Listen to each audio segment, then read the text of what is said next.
Well, against my will, I am back tonight. I don't know if anybody noticed, but last night I resigned on Twitter officially from my hosting duties here at Non-Sequitur, just because I don't think that my health can stand another show like we had last night. But because I love you guys and because I feel it's important to expose these things to you all, here I am. So what do you think, Steve? The health risk you put yourself through just for the entertainment of others. It's the sacrifices you make. This is why I worry about you, because you seem to enjoy it way too much. You seem to enjoy it way too much. I do it in a way, but I've suffered my own ramifications from doing things like this. Again, this used to be dark. So what does that tell you? Good point. Now listen, you guys will never see me with white hair.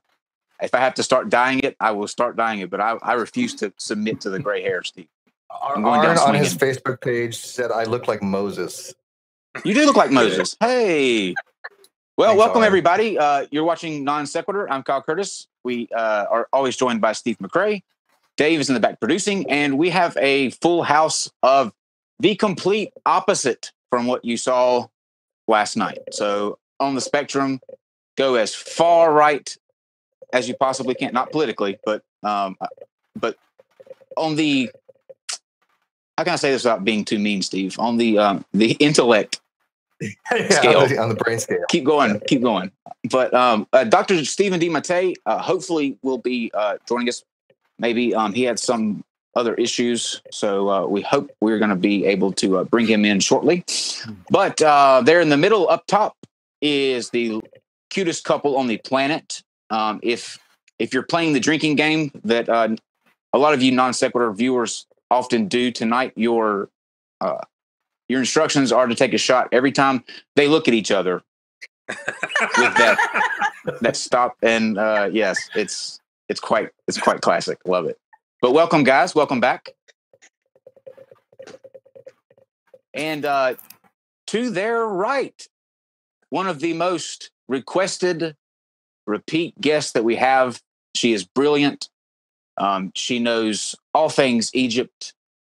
Very smart. Dr. Maggie Bryson, welcome back. What? Hi, guys. Damn it. And here in between Steve and Kyle in the danger zone is who the center of attention will actually be on tonight. That is Bernard Lambarel. Welcome back, sir. Hey, thank you. Hi, guys. Hello, everyone. Actually, I had a question for Steve. Last time I was on the show, Steve was asking if he did exist or not. I'm wondering if Dave actually exists. We've never seen him. Oh, that's a good point. You know what? I don't even know if Dave exists. Yeah, I've never seen Dave. I just know that there's a voice. He's the voice of God. I guess. He really is. I have when you hear his voice during the show, that means that something either terribly bad has happened or something very epic has happened. And either way, your heart starts beating a little quicker when he speaks. So you guys out there can't hear him. So if you ever see me or Steve's face just drop, that's because the God of Non-Sequitur is speaking. So he may exist. I don't know. When the outside can hear him, you know shit has totally gone wrong. Yeah, he's lost it before on here. Yeah, it's funny, but yeah, Bernard, I'm going to tell you that I secretly am pulling for you tonight. I'm hoping that there is something to this because it's so cool and interesting. And of all I'll go into in just a second the points leading up to this and why it sticks out for me and Steve. But before we do that, as always, let's look ahead at what we've got coming up during the week, beginning with tomorrow. Mark Seidel is he's studying to be, or he's in a religious studies course, and I think he's going to do something in the ministry. We're going to dive into that a little bit deeper tomorrow. But because it's Pride Month and because I myself am gay, I'm interested in his position because he is actually gay, yet he is choosing to I guess the word is avoid. This is the best word. He's not going to indulge his preference. And so I'm fascinated by that and how that's going to work with going into the ministry. So we will talk to him tomorrow at 8:00. And then on Wednesday, sensory deprivation. Now this is going to be really cool. The guy who's actually has two of these chambers.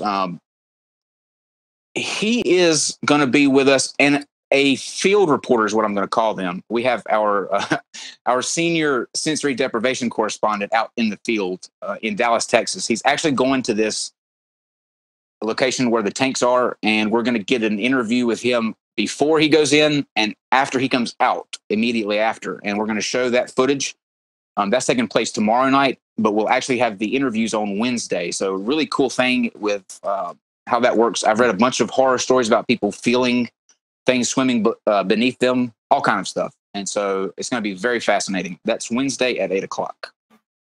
And then following that, our new show with me and KC, everybody loves KC, called Ideology, where instead of focusing on the religious and the flat earth things that we do on here, these are going to be on an individual level, sort of like a Dr. Phil style show. Our first episode this Wednesday at 9:30, immediately following the regular Non-Sequitur show, is going to be focusing on near-death experiences. And we have someone who had a near-death experience with a really interesting story. So we're going to see if we can't get to the bottom of that. On a Thursday, the lovely Rachel Oates will be here. Everybody loves Rachel Oates. She will be coming to talk with us on Thursday. And then on Friday, many of you have asked last night, he made a guest appearance during the debacle with Furious George. Dr. Cy Gart will be with us on, he is a PhD biochemist, and we're going to be talking about genetic engineering on Friday. So crazy week. Not so crazy, not compared to last night. But and then on Saturday, of course, we'll have debate roulette, followed by the Flat Earth Rodeo on Sunday. So something for everybody. We cover many bases. That's why our name is Non-Sequitur, because nothing we do follows. So highly appropriate name. Even though Steve and I didn't plan it that way, we had a direction when we started, and it didn't follow that direction. Yeah, it's something, but it worked. Okay, so it worked out. For tonight, what we're going to be doing here, Bernard wrote a book called The Covenant, and I found it fascinating. And this is going to be kind of like a peer review thing, but live on YouTube. Now, what we're going to be doing is everybody here has read the book. They're going to be giving their point of view. There it is, based on their expertise in the field. Ancient Sumeria is top middle. Of course, Egyptologist, bottom right. And if Dr. 🀭Matthé comes in, that's our biblical scholar. Hopefully he does make it, and he will be able to shed light on it that way. Now, the reason that this takes a special place in my heart, anyway, is because before Bernard came on the first time, Steve and I was invited to this Godless Iowan holds a thing on Saturdays where he brings in an atheist and they do like a Bible study. So Steve and I were scheduled for this Saturday to go in, and what we do is he picks out a random chapter, we read the chapter, and then we give our thoughts on it from a secular standpoint. So instead of it being, Christians doing a Bible study, it's atheists doing it, but using their worldview to kind of see how it applies today. Now, oddly enough, that Saturday, that chapter that he picked out was on Sarah, and it tied in perfectly with Bernard's book. So then Bernard came on and started, saying how the path could have deviated that way. And I was like, oh my gosh, this is crazy. Like, this lines up with it perfectly. But on top of that, that Saturday, or that following Saturday, we had Dr. Stephen 🀭Matthé here. And what we do with him is we don't tell him, like, this is where we want to go with your versus. Well, actually, Steve, was this after Bernard came on or before? I think it was the Saturday before, wasn't it? I don't, dude. It's one blur. I barely know what we did yesterday. Yeah, it's the Saturday before because it didn't hit me until Bernard came on. But that next Saturday after the Godless Iowan, Dr. DiMattei came on, and the list of things he had chosen to talk about as far as contradictions in the Bible was concerned was the covenant. And usually he does about 7 or 8 different things. But he said, I think this is so important that I want to spend the entire thing on, did he not, Steve? On the covenant. Yeah, it was a little weird, a little synchronicity there going on or something. Yeah. So when Spooky. Bernard came on and started, going in depth about where the book kind of comes from, I was sitting here going, this is crazy stuff. Like this cannot be happening. So of course, my mind's instantly going to, this is absolutely true. It has to be. All the signs point to yes.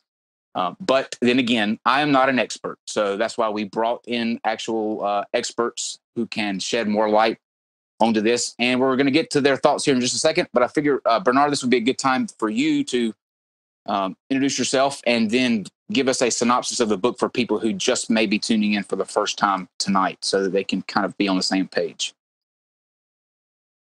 Sure. Well, maybe first I'd like to thank Dr. Bowen and Megan and Dr. Bryson for taking the time to come and share their thoughts, regardless of the outcome, because I have no idea what your take is going to be on my work, but and I'm obviously a little nervous about doing this live, but this is pretty significant for me. And, I know many people look at my work and have no idea if this makes any sense. Actually, most people think it doesn't make any sense.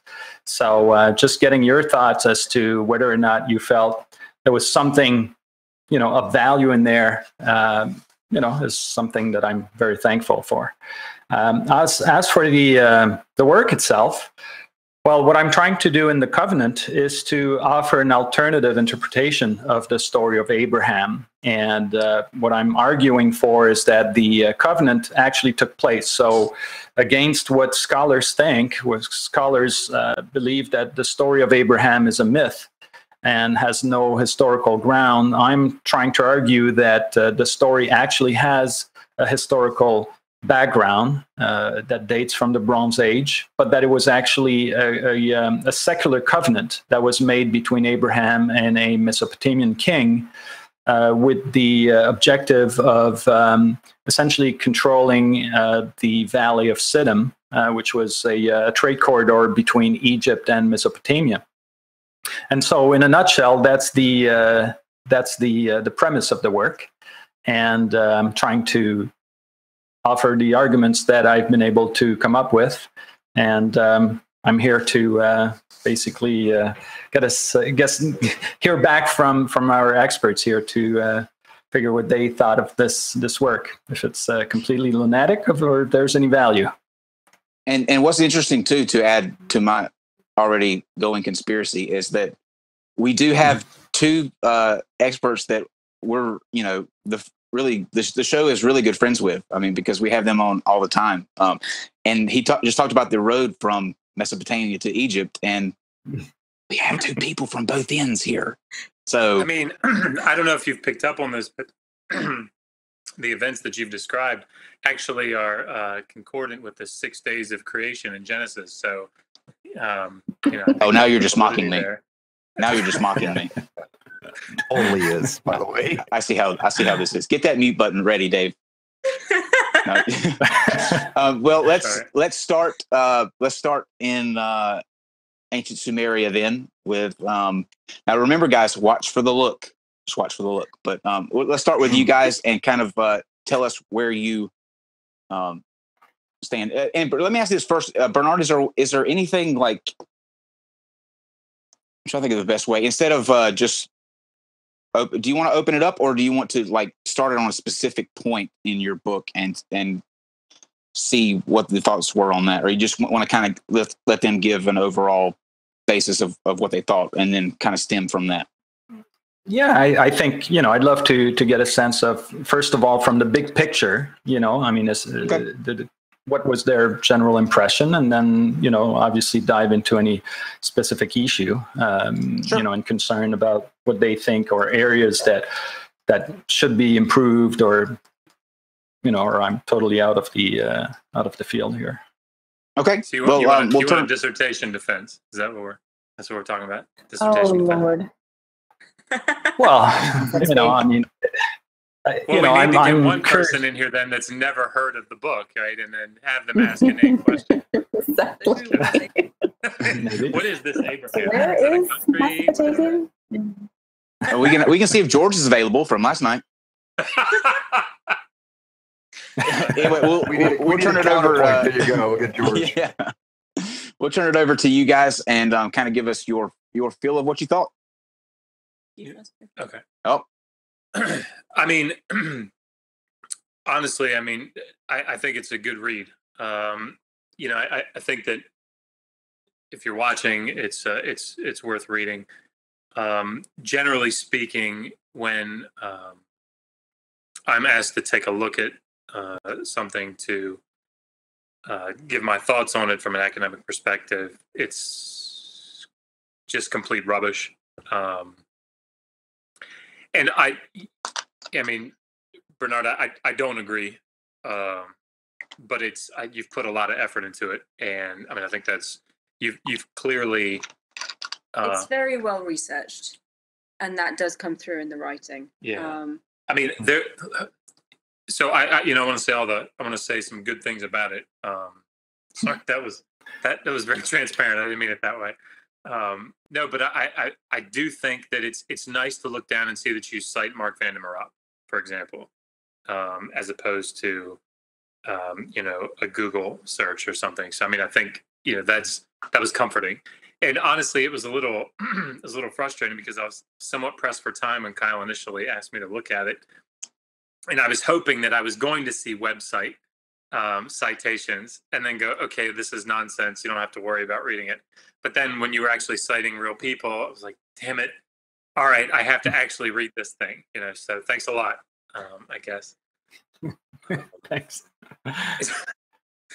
I guess my notes. I guess there are a couple of things that I steered away, by the way, completely from Egyptological stuff because Maggie's gonna, comment on that. And there were a couple of things that puzzled me. And so if you want, we can just kind of go down through them, or we can do one and then Maggie can talk about hers, or you can talk about yours, or I don't know. You guys tell me. So the first thing that stood out to me is this. There's a section where you talk about raising the hand. So let me, for the listeners, and Bernard, if you think I'm misrepresenting what you say, please tell me. Sure. But Abram, has separated from Lot there in Genesis, and Lot is down in Sodom, and these kings from the east band together. They come over, and Lot, they capture, amongst other things, they capture Lot and start to go away with him. Abram takes 300 people, I think 300 of his servants or soldiers or whatever, and goes off and defeats them, this coalition, and then brings Lot and other things back. And when he's talking to the king of Sodom about this battle that he's just fought, you say, Abram is telling the king of Sodom that he raised his army against the powerful Yahweh and has therefore put them in a precarious position in order to save the people of Sodom. And this act of bravery justifies paying tribute, page 69. So what you seem to be arguing in the book in general is that Yahweh represents Hammurabi. Is that my... Yes. Okay. Mm-hmm. So when he comes back and he says, I have lifted my hand up to Yahweh, that has to mean that he's fought against Hammurabi. Mm-hmm. Mm-hmm. And I struggle with that because of the previous two verses. Well, two things. One, you're right, to lift the hand in the Hebrew text there, it uses rum as the verbal base, as opposed to nasa, which is the more typical lift up. Puts it in the Hiphil form, which you cite perfectly. And so with lifting the hand, it can mean, and there are plenty of instances where you're absolutely right. It can mean to fight against somebody, which makes sense, right? You lift the hand to strike against somebody. But maybe not just as often, but certainly many times in Ezekiel, the phrase means to swear an oath, right? Or to to swear to something, and which seems to be the sense in the passage. But the bigger issue that I have, sorry, I don't want to go too far here or whatever, but the bigger issue that I have is the passage itself. So I can read it, but I kind of summarized it. In Genesis 14, 19, and 20, so just before this, because we're talking about Genesis 14, 22, Abram says that El Elyon, it might be Melchizedek that says it, but El Elyon has blessed Abram, that El Elyon is the possessor of heaven and earth. Very specific Hebrew phrase. Then in verse 20, it says El Elyon gave Abram's enemies into his hand. So the God, the El Elyon is the high God, the most high God, has blessed Abram. He is the possessor of heaven and earth. And that this El Elyon, who blessed Abram and is the possessor of heaven and earth, has given Abram's enemies into his hand. And the action then in verse 22 of raising the hand is directed toward this El Elyon, who is the possessor of heaven and earth. So if it's true, to sort of summarize that for people listening, the question that I have, if in fact Hammurabi is Yahweh, how is it that the text is saying that the person that he defeated is also the person that blessed him and gave the enemies into his hand? How does that work? Well, I think, and I cannot cite from memory, but I remember seeing some version of that text where I believe Yahweh was not in that same sentence. So it was only, or it was the possessor of the earth that was in there. There was some slight differences, which led me to believe that the original text might have been just El Elyon, that basically just put the enemy in the hands of Abraham, and where we can disconnect so I think the possessor might have been just a later edit in the text, either for I think there's a number of instances where there has been edit in the text to try to make the text fit the theological reading. I guess what I'd be curious to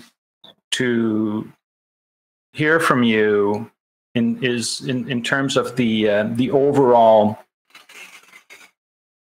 idea that a Bronze Age covenant of the sort could have taken place in this location.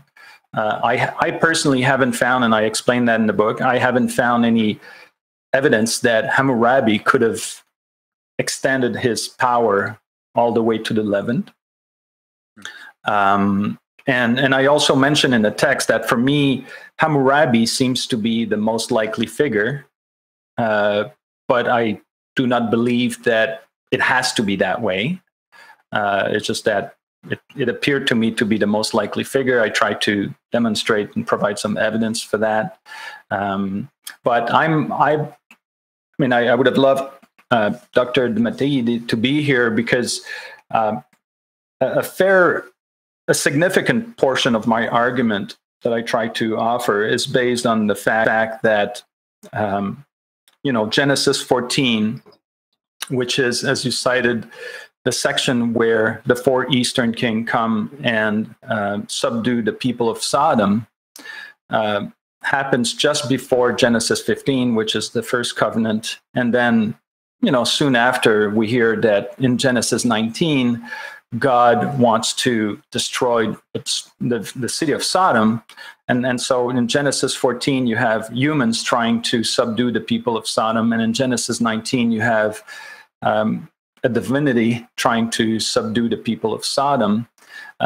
Yet, my argument in terms of exegesis is that there's a anthropomorphic figure in the text. And when you dissociate that anthropomorphic figure, you can kind of get a sense that it's the same. It's easier to make the connection between the two. And Bernard, let me say this: if Dr. DiMattei doesn't wind up making it here, then we'll do one with him also. So we'll still get him eventually on the day that he can to. So that way you get your questions answered on that front. Okay. But let's switch over real quickly to Dr. Bryson, so we can get her overall take, and then Bernard, you can bring up your and then I'm Megan, obviously. Sorry, Megan. My mind's still scatterbrained from last night. I'm still loopy. You're in shock. It's absolutely fine. Still, yes. But we'll go to Dr. Bryson and then Megan, and then Bernard, you can ask your individual questions. So, Dr. Bryson. Hi, Bernard. It's nice to meet you in person, so to speak. I'll do like Josh did and start by telling you what I found to be of value about the book, because I think it's clear that you've done a lot of research. And I have a lot of respect for the kind of mental work that it takes to go through these issues, right? To see these kinds of connections, to try and piece together these complicated issues of chronology, and a lot of very specific, very sort of technical problems, how to sort of take those things and bring them together into a narrative that has a broader meaning. So I have a lot of respect for that kind of project. And the issues that you're engaged with, right? The issues of kingship, of the chronology of Egypt and the Bronze Age Near East are things that I am very interested in myself. So I enjoyed reading the book. Like Josh, I take issue with some of the specifics, some of the things that some of the sort of data points that you use to construct your argument. I think there are an enormous number of them. And I think that you could probably write an article on almost every single data point, right, that you that you bring to bear on your narrative, right? I could go through your book and I could pick each page. I could say, all right, well, here's a scholarly article that you need to write, and here's one that needs to be written. Here's one that we could debate each sort of page, for half an hour at a time and still be going, because there are so many sort of facts and issues that have to be dealt with in order to sort of assess the validity of your overall argument, if that makes sense. And I, like Josh, didn't skip over, right, but I didn't engage with a large amount of material. I'm not qualified to deal with the Semitic linguistics. I'm not qualified to deal with the Mesopotamian history, except in a very superficial way. And so I kind of focused on the Egyptian material. So with all that said, let's see. My sort of take on your project is that the greatest weakness that I can find is how vulnerable a lot of the specific points you bring up are. For instance, you're going at it in a very, I don't know if literalist is the right word to use, but you're kind of going at it in a literal way, right? Your contention is that Abraham was a literal historical figure, that Joseph, that Jacob were literal historical figures, and that we should seek evidence of them in historical documentation. And I can't think of an Egyptologist who would take that contention particularly seriously, not because it's a ridiculous suggestion, right? Like, I think that anybody with the intelligence to make connections and see patterns is going to look for things like this, right? But because there are so many alternative explanations that have to be approached before you can kind of weed it down to a literal story here, a sort of narrative history in the classic sense. For instance, the Thera eruption, right? You have a very specific timeline for the presence of these patriarchs in Egypt. And you know as well as I do, right, that the Thera eruption is something that is still being actively debated. The chronology of the Thera eruption is hardly set. You give that 1645 BC date, even though I think if I understand correctly, right, like people like Manning and others are saying really what we're looking at is a window from like 1630 to 1600. Yep. In the most realistic sense. And then there are still people who probably would try to push that even later, although I'm not familiar with their work. So, you know, and then when it comes to the importance of the Thera eruption as an event in the Egyptian cultural consciousness, a lot of the evidence for that, which you don't have, I think, the space to discuss in your book. It's not that I'm sure that you're aware of all of these debates, right? You must have, you're like me, right? You've engaged with this and sort of struggled with it, right? But you know as well as I do, right, that the Tempest Stela doesn't necessarily describe the fallout from the Thera eruption. You know as well as I do, right, that weather conditions in Egypt, right, all of these sort of references to weather, all of these descriptive passages where people are having dreams and omens are coming up and everything. I mean, there are big storms in Egypt. People lose their lives in flash floods in Egypt all the time, right? There was a flood in the Valley of the Kings or there may have been, right? There's an hydrologist that's proposed that there was a flood in the Valley of the Kings not long after Tutankhamun was buried that left 3 feet of debris, right, throughout the valley. And the Tempest Stela talks about, right, burials being covered and disrupted. So there's more to this than just the Thera narrative, and fixing dates on that basis seems to me to be very dicey at best. How would you respond to that? Yeah, I mean, I agree. You know, I think a lot of the dating section, as I was saying earlier, for me, and you know, I think I shared that concern even in the preface of my work, where I explained that, you know, the dating of the eruption is still being debated and all that. I just thought it was intellectually interesting to line these dates up and see how they hold. You know, I was particularly, you know, like for instance, I tried to show that you know, in terms of the descendants of Abraham can correspond eventually to the Hyksos.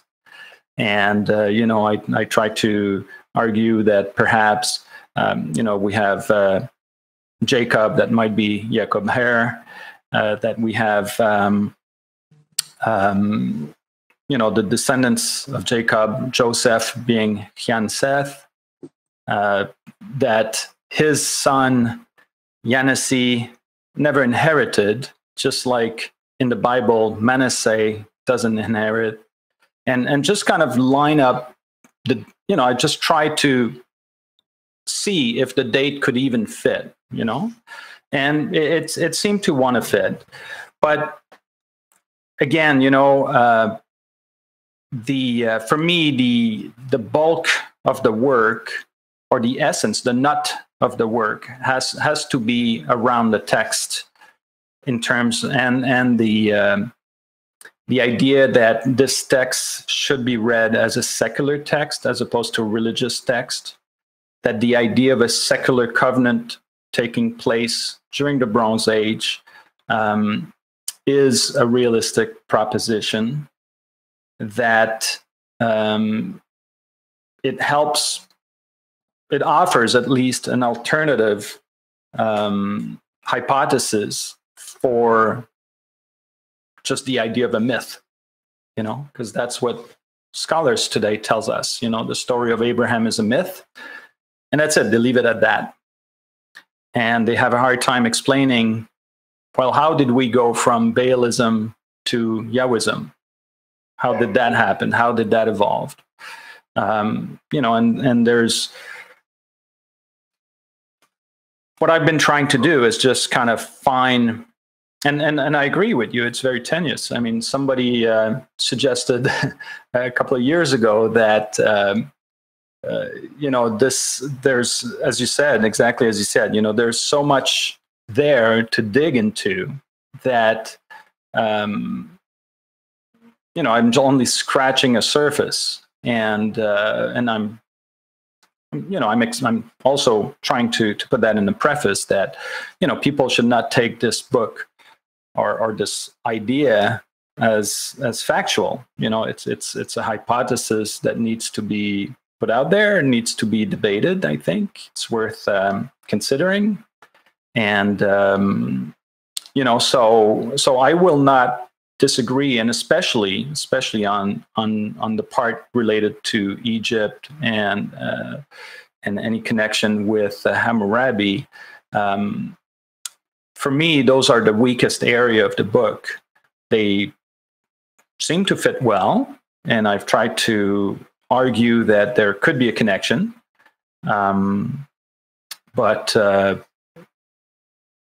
don't know if they completely render the underlying hypothesis that I'm trying to put forth invalid. I guess that's the question. At the end of the day, my whole motivation here is to try to see if there is something that is worth investigating. And because, the reaction I've been getting from a lot of people is just, there's nothing there. And, but is there really nothing there is the question, from my perspective.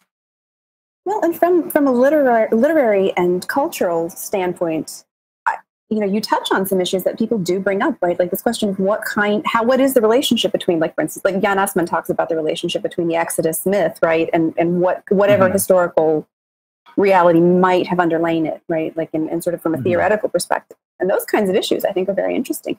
And your question, right, of what the connection between a political type of interaction and the religious type of interaction might have been, whether there's there's a hard line between those kinds of things in the ancient Near East or not. I think gods do a lot of the same things that people do in the ancient Near East. They travel, they have staffs, they have homes, especially in Egypt.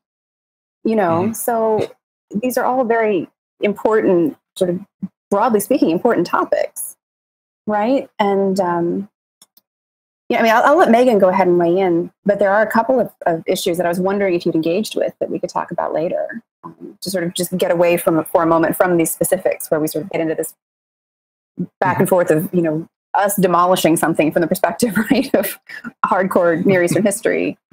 And that takes us away, right, from your overall project. And because, like I said, I do have a lot of respect for the work that you've done. And I'd like to, it's a fun exercise, right, to go through here and see what can we bring out through a discussion of your work that has value and has merit. So, I'll turn it over to Megan for a while, and then maybe we can come back to Egypt and this question of gods, kings, and people. What's the difference? What does each one do that the other can do, and under what circumstances? Because Egypt's a good place to discuss that particular facet of your overall narrative, if that makes sense. Oh, that'll be good.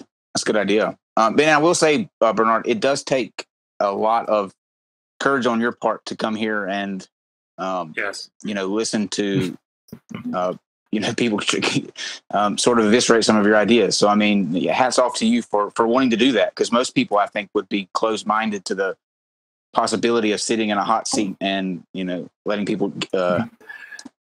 what was that, Dr. Bryson?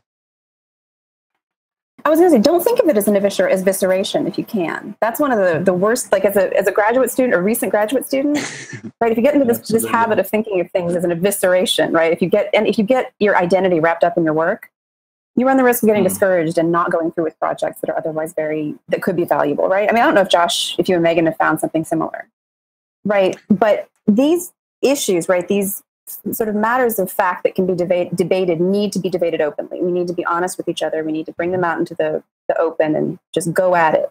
If you were wrong about something, if I was wrong about something, fair enough. Let's get the facts straight. Let's work together to get the facts straight as much as we can. Yeah, particularly in this context. See why we love them so much? I think we're engaging with this on a daily basis now, because we put out these daily data every day. But that was really, really redundant. And so we're oftentimes putting these videos out, these 5-minute videos, which are actually really hard to make, about topics that we've maybe spent a semester on, maybe not even a semester, maybe part of a semester. Like I did a daily data about Babylonian oracle questions. I've read 5 or 6 of them, and I've read his book, but it's like to sum it all up into one 5-minute video. what I find is that I scrutinize every word, right? And I think I've got to be as precise as possible because I don't want people to dismiss my work. So, going through that, particularly that defense process, I mean, made me exceptionally cautious about things that I say. But you still have to put a video out every day, right? So with that caution, I have to balance, that bravery to say, I've done my research, I've done my work. And I think it's a good thing to balance, to take that step like you're doing, put something like this out and say, hey, yeah, I might be wrong, but you know what? This might be, maybe this is not the right hypothesis, but maybe it gets us going toward the right hypothesis. And that might sound discouraging, but really, I mean, I think it can be a very positive thing, because let's say for the sake of argument, and I'm not saying this, but let's say that you're completely wrong in everything that you've said.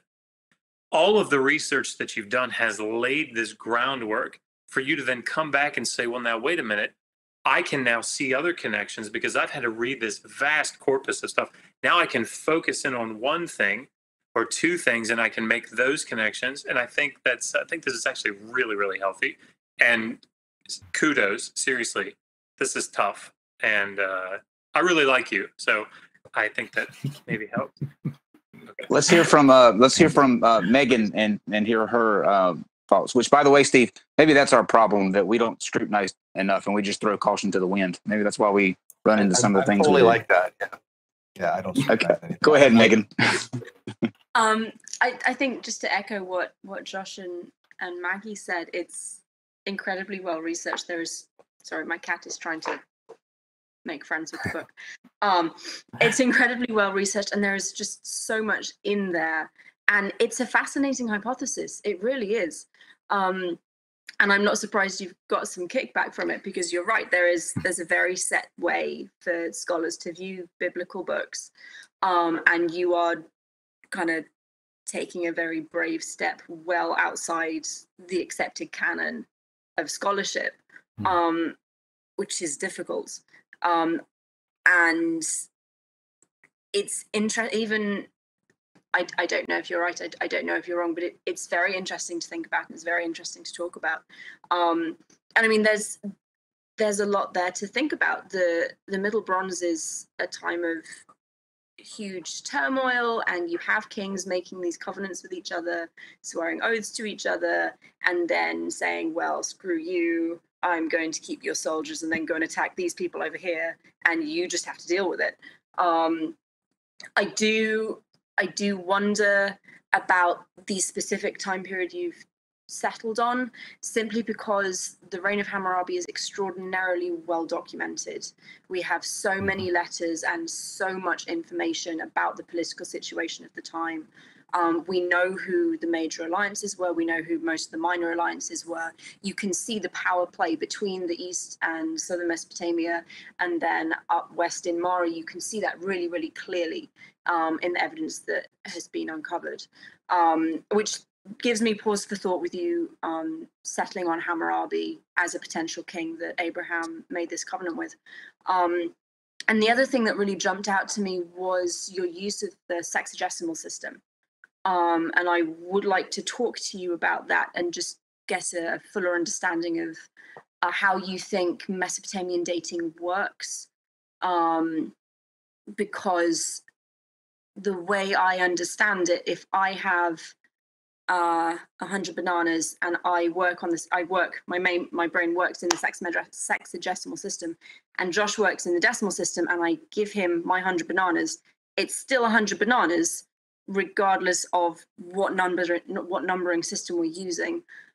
And Mesopotamia used, I mean, it kind of shifts here and there through a 3,000-year history, but Mesopotamia used a lunar calendar with 12 months of 29 to 31 days, and then an intercalculary month when necessary. So I don't think I either fully understand or fully agree with the mathematics you do to line the biblical dating up with the Mesopotamian, the specific Mesopotamian dates. So I would like to hear about that. Okay. Do we want to hear about that now, or? Sure. Yeah. Let's go ahead. Let's go ahead and discuss Okay. that, and then we'll go into what Dr. Bryson wanted to touch on there. But yeah, you can go ahead and speak to that. Okay. Well, I guess I first of all, Megan, I totally agree with you that 100 bananas would be 100 banana, and just like 100 years would be 100 years. I believe that the conversion error came at the time when probably I'm suspecting Nabonidus found, for instance, there's this, I found 2 tablets. One is cited in the book, which is the tablet from Nabonidus, which, mentions Burney-Buriash having lived 700 years after Hammurabi. And I found another one, which is that basically is the son of Nebuchadnezzar, I believe, who stated that King Gulkishar lived approximately 700, like 696 years before him. And in terms of the easiest way I find to, and both of these tablets, which are totally off, if you look at Burney-Buriash and Hammurabi, it's really 400 and some years in between, not 700. And same thing with Gulkishar and Nebuchadnezzar. And both of these, if you multiply by 0.6, which is the multiplier that I'm suggesting, gets you right on the zone. I believe the origin of the mistake comes from the fact that when you convert, if you're converting, let's say I gave this example, I believe, to Kyle last time. If I tell you, okay, your watch is based on 60 minutes, and my watch is based on 100 minutes, and I tell you, let's meet in a quarter of an hour, then on your watch, it's going to be 15 minutes. On my watch, it's going to be 25 minutes. And I believe that the conversion error happened because whoever made the conversion was thinking in terms of fraction, was not thinking in terms of integers. Can I ask why you think the conversion being made? Why what? Sorry? Why do you think there's a conversion being made, and what is the conversion from and to? Right. Well, I believe there was a conversion made because I don't believe Sarah gave birth at 90-year-old, and I think that. Right, and all the numbers that I've looked at, once you address them that way, they all seem to line up. So again, it could be coincidence. I just find there's a whole lot of coincidences that are showing up, and yes, I could be biased, and that's a risk, and this is why I appreciate having this conversation, because we all come to the table with our own biases, but in all the the dates, like again, you look at these 2 tablets. Well, if you multiply them by 0.6, which is the solution to the way you can misconvert, and you get right, you get exactly the right dates. And is it not a simpler and possibly more likely suggestion that these 2 tablets were written by kings or by scribes several hundred years after the fact that they're discussing, and they just don't understand how far in the distant past what they're bringing up was? And they're certainly not the only ones to get dates wrong, thinking back to the past.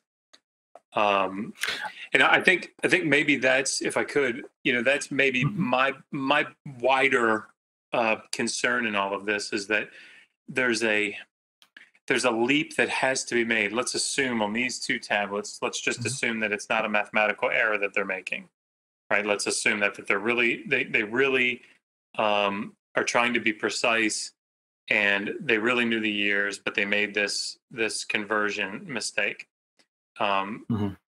Side note, I'm not a mathematician, I'm an ancient mathematician, but there are tons of cuneiform texts where there are just mathematical mistakes.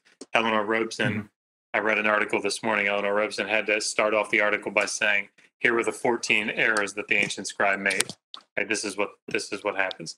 That being said, to then take, if I grant you that they had a decimal system as opposed to a sexagesimal system, then to then make the leap, sorry to call it that, but to make the leap from that to all of the biblical writers in all of their dating systems made this conversion error.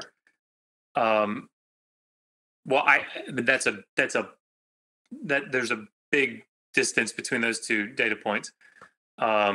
Secondly, it doesn't really get us any closer to things like realistic years. And I know that you know about the Sumerian king list, and you have people reigning for 28,800 years.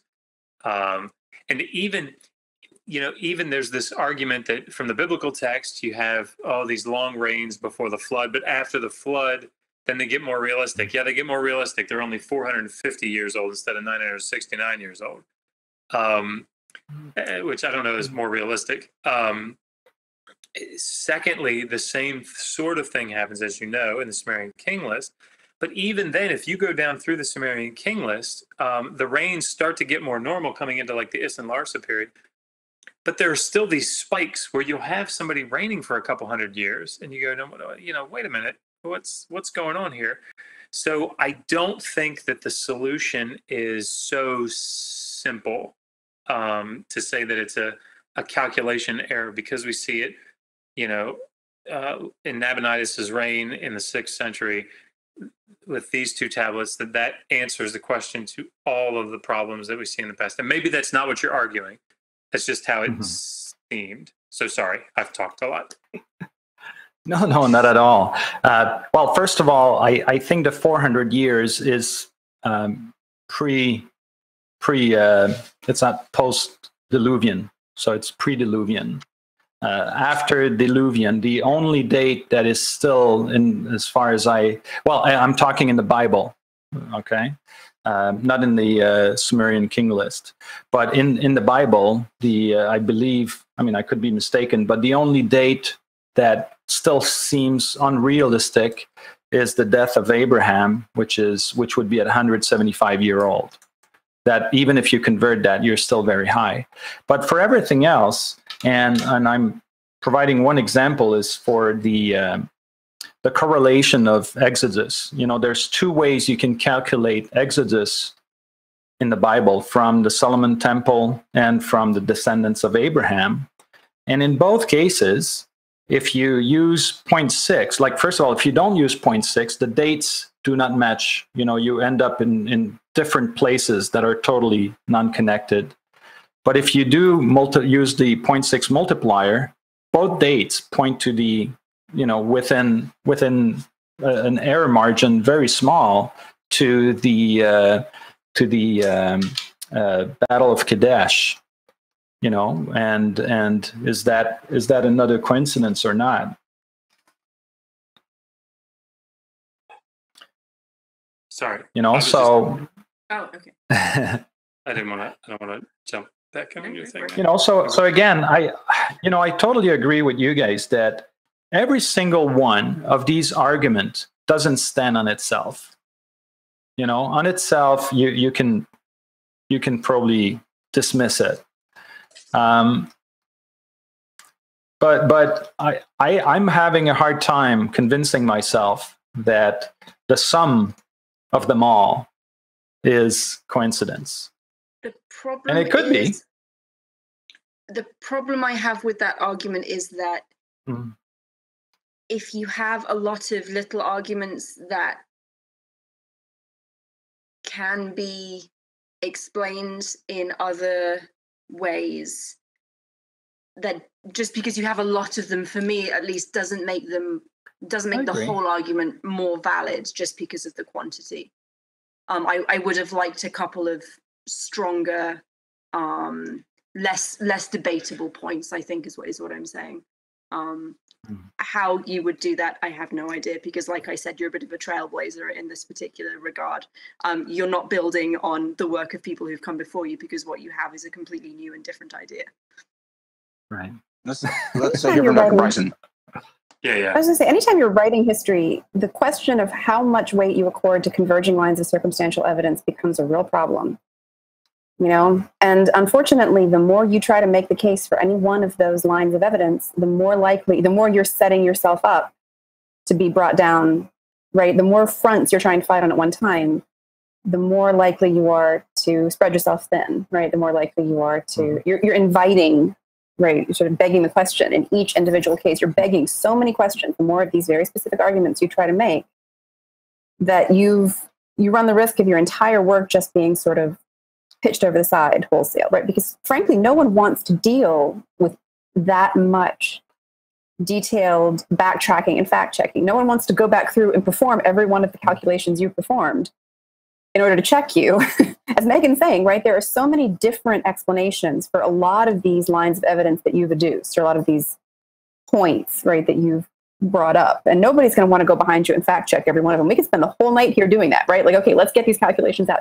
Are there other instances in the biblical text where that 0.6 conversion doesn't apply, right? Are there dates in the biblical text that we take as given, whereas others we think, oh, they have to be explained by applying a 0.6 converter, right? Because if it's a consistent error throughout the entire biblical text, then you might have a better argument. If it's not, then you certainly don't.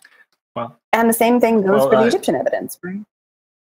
Right. So I'm sorry, I'm smiling because actually a couple of years ago, I had someone come to me with an Excel spreadsheet because he didn't believe all the numbers would match, and he redid all the numbers in the book, and he was just flabbergasted to see that they all lined up. So it was funny, and yes, I mean, I do believe that this multiplier is only valid if it can and is applied to all the date numbers in the Bible. Let me ask you, what chronology do you use for Mesopotamian history during the Old Babylonian period? Using a middle chronology? Yeah, middle. Okay, so I mean, have you read the recent work that looks at, and I have, I read this stuff for my comp, so it's been a little while, but the dendrocarbon dating that was done from, I think, Shamshi-Adad's palace, that pushes the middle chronology. I mean, the middle chronology is something that we use sort of as a, so that everybody can kind of be on the same page and know where we are. But certainly that middle chronology is not in any way fixed. And so, I mean, let's say, for example, just for the sake of argument, that all your numbers did line up. The date of Hammurabi, excuse me, is and that's not a date that's fixed. You know what I mean? Even from an Assyriological standpoint, it's not a fixed date. It's debatable. So, I mean, it's tenuous at best. Sorry, I was gonna launch into something else. Maggie, go ahead. No, that's precisely right. Even if the 0.6 converter is perfectly consistent throughout the entire Hebrew Bible, and again, I'm in no way qualified to speak to that, right? You would still have to then line up those converted dates with an underlying historical chronology that can be independently demonstrated. In this case, Steve, you're good at this kind of thinking. Are you? Do you have any weigh-ins? That's where it's going to break down inevitably. Like we said, Thera barely, fixed within at best 50 years. I mean, the 1645 is probably that Alaskan volcano, right? So, you're never going to be able to map those particular dates right onto a good chronology. We just don't have one. We still can't agree on where these Egyptian events line up with the Mesopotamian chronology. There's one area that Steve is not good in. The There's only one, and that is the Bible. This is it. Yeah, the Bible. But real quick, somebody had asked, Robert actually had asked, John Ocello, he said, hey, Bernard, a 0.6 conversion for Sarah would be 570 years, not 57. Is that correct or not? Say that again. He says, quote, Steve, ask Bernard, a 0.06 conversion for Sarah would be 570 years, not 57. Why 570? I mean, it's she's normally the Bible says she was 90-year-old when she gave birth. So take your calculator, do 90 times 0.6, and that's 54. Bernard, be nice. That math I can do. Take your calculator. Yeah, I mean, no, but I mean 9 times 6. Come on, everybody can do 9 times 6. 54, right? That's what I'm saying. That's why even I can follow that. 80,442.5 million, right? Is that right? Close? No. Dr. Bryson, with the where you wanted to go a second ago with you said would be a interesting conversation to have. Lead us off into that and see where we land there. Okay, well, and Josh and Megan, you're going to have to help me out here from the Mesopotamian end of things and also from the Hebrew Bible standpoint. You know, because again, I'm no way qualified to speak to that. But in terms of Egypt, yep, get all revved up, Josh. Get pumped. You've missed us, haven't you, Maggie? Yeah. I've missed you terribly. Do I see Pond back there? Yeah, he's wandered off. Okay. Somewhere. Well, so what I'm thinking about in terms of your argument, right? You seem to be saying that in Egypt, right, the sort of political status of the patriarchs, that they might have had a chance to incorporate some of these Egyptian ideas about the divinity of kingship and about the idea that a king and a god could serve some of the same functions. Am I understanding you correctly in that? Mm-hmm. Right.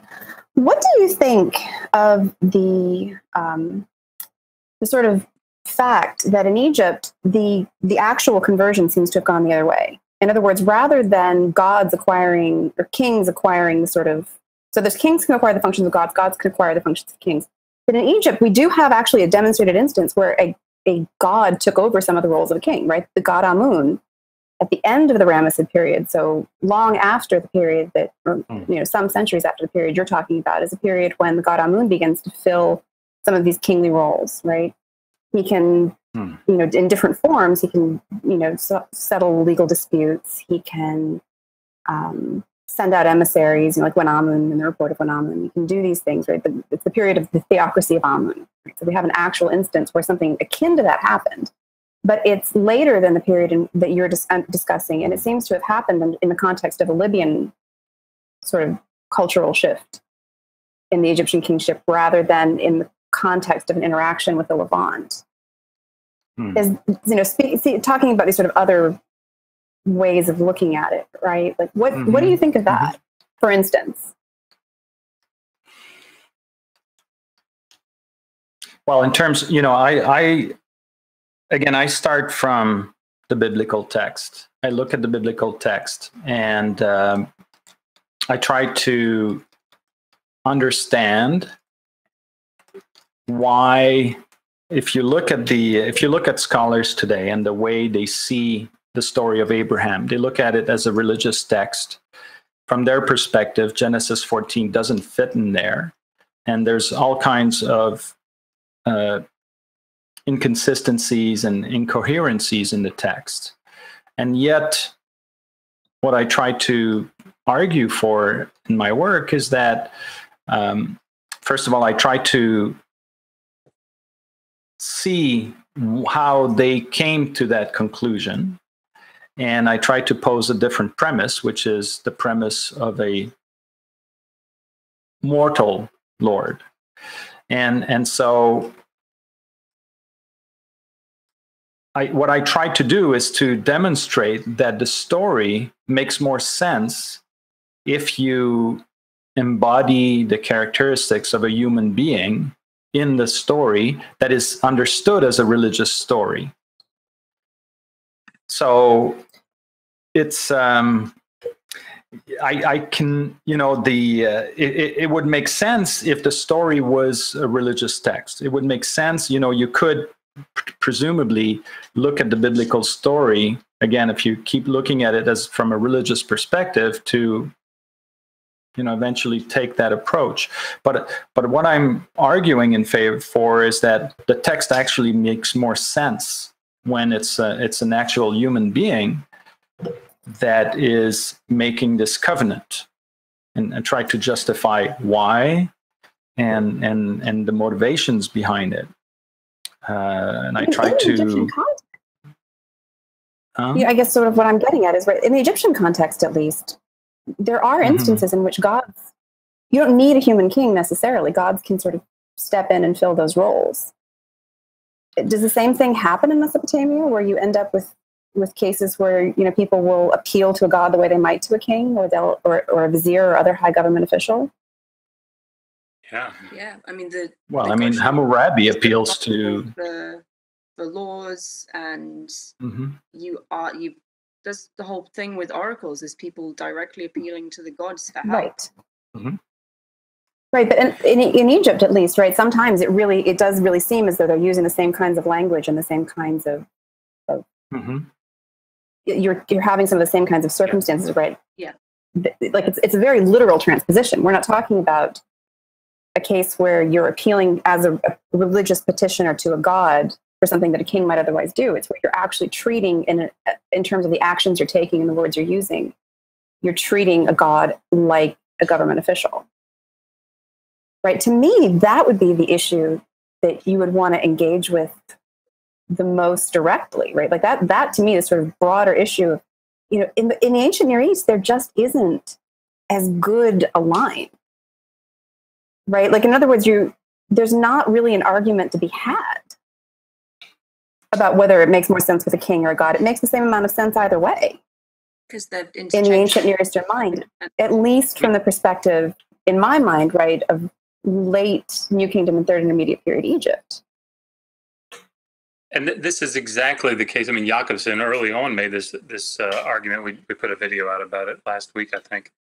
And maybe I should let you talk about it since you did it. But the people, the Mesopotamians, viewed the gods as time progressed. Their view of the gods changed from looking at them in the fourth millennium as simply phenomena that they engaged with for economic reasons in particular, to in the third millennium seeing them as rulers, and then into the second millennium seeing them as personal deities, and so that the gods changed and their relationship to the people changed based on their interactions, things that were going on, the development. So in the third millennium, you have these city-states forming and vying for power and having rulers over them, and so all the gods have these ruler characteristics, and that's how they appear. So each city has its own god, its own temple, and there's this synchronization of these things. So, I mean, yeah, Maggie's exactly right. This line,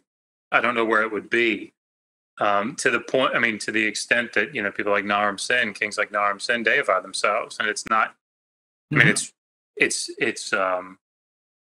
significant. There's a text that you see the Besetki inscription that has it in there that but it's all the people that are saying, please, deify Naram Sin for doing all these battles on our behalf. I wrestle. Sorry, I was getting ready to go somewhere else. I don't want to go somewhere else. I just you can go ahead. Yes, Maggie. You go ahead. Oh, well, I was going to say, it's interesting that what Bernard seems to be arguing is that rather than a king being deified, the opposite here has happened. Right, a god has kind of needs to be kingified, if that makes sense. Right, like, or well, that's what you're suggesting, right?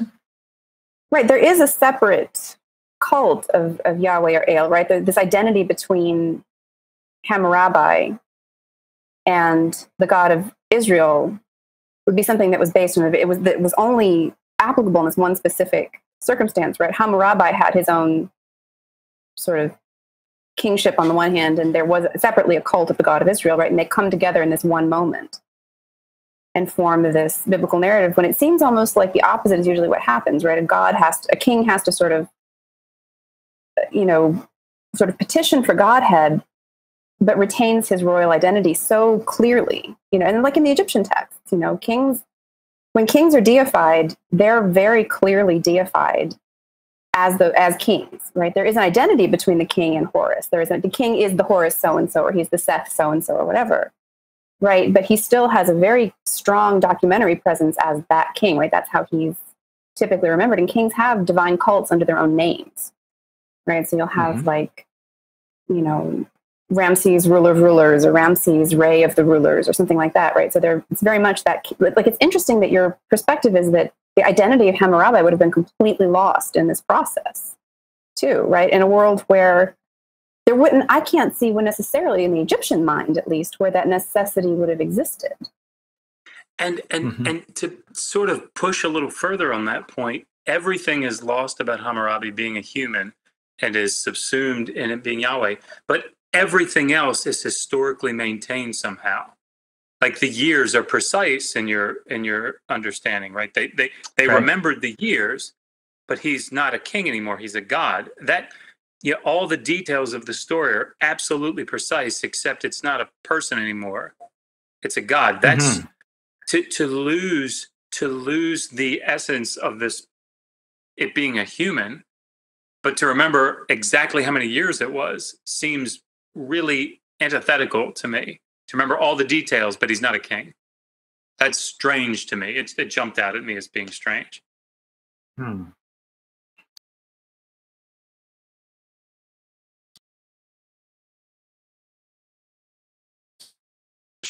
I was so focused on just the Egyptian material. Yeah, I don't know, the system froze here. The only 2 points I'd like to make here one was regarding the chronologies and the lack of precision in terms of the middle chronology or what. Actually, most of the math remains valid, even if the chronology shifts, because it's relative to the right. reign of Hammurabi. I mean, other than the Santorini explosion, you know, that would eventually have to be fixed, but everything else could kind of move. The relative chronology as opposed to the absolute chronology is movable. Yeah. Regarding the idea of the name disappearing, I find that's pretty tenuous, but in Genesis 14, there's mention of Hamor, the covenant with Hamor in Shechem, and with the father of Hamor. And it's interesting because in Hebrew, that's Hamor Avi, and which. Anyway, I mean, I found it a little bit too weird to put it in the book, but I put a little blog to talk about. I just found it interesting that the name Hammurabi can kind of be found through that expression of the son of Hamor and Hamor being the father, and all tied with the covenant, which kind of, again, is just kind of a weird coincidence. But anyway, I mean, I think that I'll have to take another look, considering the idea of eventually a God. I just can't see how, given what happens in the text and all that. But I'll definitely do the exercise of taking a look at it from the perspective of a God assuming human functions. Right. Okay, let me ask a question, if I can, to you guys, Digital Hammurabi and Dr. Bryson.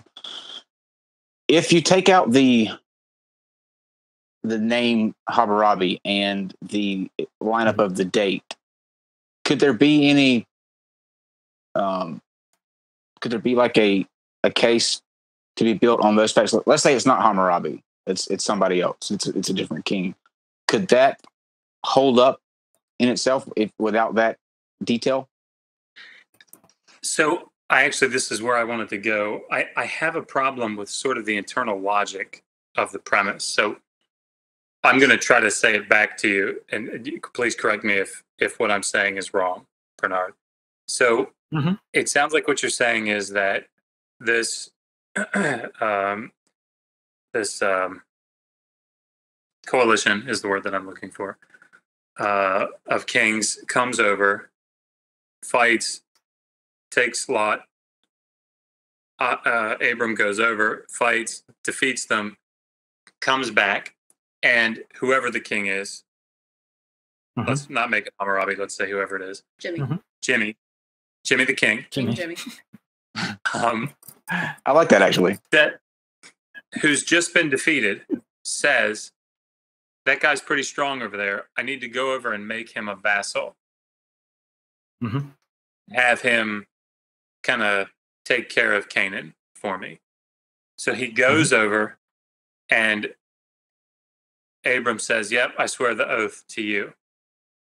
Okay. The internal logic of that is weird for me. So Abram, who, I mean, the story is kind of fantastic in and of itself. Yeah, I mean, Abram with 300 people goes and defeats a coalition of 4 kings that is supposed to be Elam. You know, I mean, Elam by itself, but Elam by itself nearly conquers the whole of Mesopotamia, so that's a little. So the story, and if we assume that it's the kings of Babylonia during the Old Babylonian period, it's weird in and of itself. But in my opinion, and I'm not saying impossible, because anyway, I don't know. But it's strange to me that Abram, having just soundly defeated 4 of these kings and their armies, sent them a running, would be willing to say to one of the kings coming back, yeah, I'll be your servant. How do you deal with that? Because that seems counterintuitive to me. How do you deal with that? Well, I think it's just the distances that are, you know, introducing the notion that, I mean, if you're a far away distant king and you need that trade route to be reliable, you might need somebody local to oversee that it is reliable. Definitely. And, so I think so, the question is, where is Abraham's incentive if he is so powerful as to defeat 4 kings by himself? Where is his incentive to subjugate himself? I think he realized he was just lucky to defeat them, right? They say he defeated them by night. So obviously he took them by surprise when he defeated them. And probably he realizes that, you know, he doesn't have the army to keep fighting them forever. So if these guys need an ally that is trustworthy, you know, I think there's a possibility there that Abraham shows up as the right guy for them. I would think you would want to find another analogy. Oh, sorry. Go ahead. I'm sorry. Oh, I was just going to tell you to go ahead. I was going to say, something that would make that argument stronger, Bernard, would be to find a literary analogy somewhere in the Near Eastern corpus that's appropriate both in terms of time and in terms of geography, where a person's role in the outcome of a battle is so greatly exaggerated that reconstruction of events would be plausible. Does that make sense, Josh and Megan? Because if Bernard, it sounds like to me like what you're saying is, right, Abram didn't have any illusion that he had won the battle by himself. The story says Abram won that battle. What the actual event might have been is that he played a key role in that battle and distinguished himself to the degree that a suzerain of great power recognized him as a potentially useful ally. But I would think that to make that argument, you would want to do some homework. Does that make sense, Mesopotamian guys? Yeah. Yeah, I mean, so I kind of sorry, go ahead. No, go ahead, Josh. Sorry. I'm just looking at the Hebrew here. I kind of disagree with the analysis that he thought he was lucky. So yeah, I mean, it definitely says that he took them by night, but it's not that he just defeated them. He pursued them all the way to Damascus, north of Damascus, and brought back all the goods. So, I mean, this wasn't, in other words, this wasn't like we got Lot, let's go. You know, it wasn't like no, it's not just luck. Get him. But I mean, right. Sorry, go ahead. I mean, the only case I would say is that throughout Genesis 14, while these kings are coming, all along they're fighting village until they get to Sodom and Gomorrah, and so maybe they're tired, maybe they're running out of energy, and I don't know what, and so maybe that made it a little easier for Abraham to defeat them. And but he knows that if they're coming back. Sorry, go ahead. I'm looking. No, at I'm just. Okay. I think, but haven't there been instances? I mean, I can think of one or two battles in the American Revolutionary War where it was the odds were like 6-1, and you escape out of that. You know, like I think you can get lucky in a battle like that. I don't know if he considered himself lucky, but I mean, there have been cases where they should have been completely obliterated and weren't. Yeah. So a couple of things. I mean, if we were to pluck Genesis 14 out, first of all, if we were if Genesis 14 existed in a historical genre in the biblical text, and we were to pluck it out and read it and say, all right, we have sufficient evidence to assume that this is not part of a narrative, a literary narrative that's designed to show Abram being chosen from among all the nations, frankly, then maybe I would entertain that a little bit more. I still think you would have to grapple with the text and the fact that, but I mean, the passage itself is very clear. I mean, the whole point of the text is that Abram says, "No, God did this, right?" And in fact, Melchizedek, I mean, this is the whole point. I mean, God is the one that delivered. I mean, he didn't consider himself lucky. He didn't think that he beat him accidentally, any more than I would say Gideon would have said that he defeated them by luck, or that Joshua would have said that he'd beaten Jericho by luck. I mean, these were all stories that, while they seem historical on their face, it's part of a literary trope to say in these odds, or these times when the odds were stacked so far against them, God was able to provide and allow them to win. Well, I mean, can I interrupt for a sec, Josh? Please. I'm thinking about we talked about the Battle of Kadesh earlier, and I'm thinking about the Kadesh battle narrative here, right? I mean, how does that play out? Right, Ramses kind of finds himself faced with insurmountable odds, and then he, by the strength of his arm and the divine intervention of Amun, prevails against his enemy. I don't think we would say that Kadesh wasn't an historical occurrence, right? But my point is exactly. I mean, when you brought up that issue of what would happen if we plucked that text right out of the Bible and said, what kind of a text are we actually looking at here? Right, get back to our real old-fashioned, source critical type stuff, right? Like, then. Are we looking at the kind of text that we could productively compare with the Kadesh narrative or similar historical texts where an historical event is used to demonstrate, to make a religious point, right? Or an account of an historical event is used to make a religious point. Does that make sense? Absolutely. Does that sound crazy? Now, when you say to make a religious point, are you referring to El Elyon here? Just basically that right, he put the... Because if I'm hearing Josh right, what I'm hearing him point out is that what's going on here is that Abram's election, the fact that Abram is worthy of being the patriarch of this one great people, of the greatest God of all, is really the core of that text. It's not necessarily even meant to tell an historical story. Am I right here, Josh? That is correct. That, in my opinion. Okay. Yes. Right. And you certainly have a lot more. You're the one to listen to on this for me. When I think about these texts, right, where you might get into, like the Battle of Kadesh narrative, right? One of the points of that text is that Ramses is particularly favored by the god Amun, right? It's still an historical text in a sense. Right? I'm going to get in trouble for saying that, right? Speaking of things that you have to check yourself on, like talking about it's an historical text. What do we mean by an historical text, Maggie? You know, have you been thinking about this carefully? Watching this video right now. Exactly. See, this is why I don't ask my question to Dr. Bryson. This is exactly what I was telling you, Dr. Bowen. All right.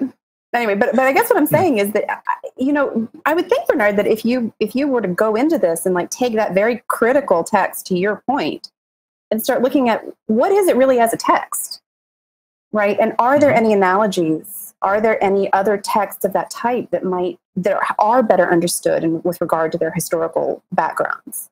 But are there other texts where a real historical event has been used to make a religious point about the protagonist, right?